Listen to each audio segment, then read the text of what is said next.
I'm gonna show you in this short tutorial how to add titles in DaVinci Resolve 18. How to add titles in DaVinci Resolve 18. So what you have to do is to click on Effects, and here what you have to do is to go to Titles,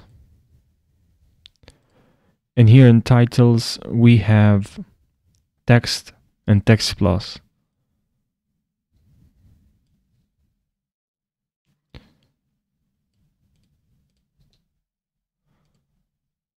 This will have the basic title and then just custom title.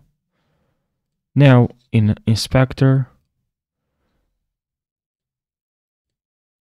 custom title, you have more options, and just basic title is less options. I hope you found this short tutorial helpful. Thank you so much for watching, and I hope you're gonna have a fantastic day.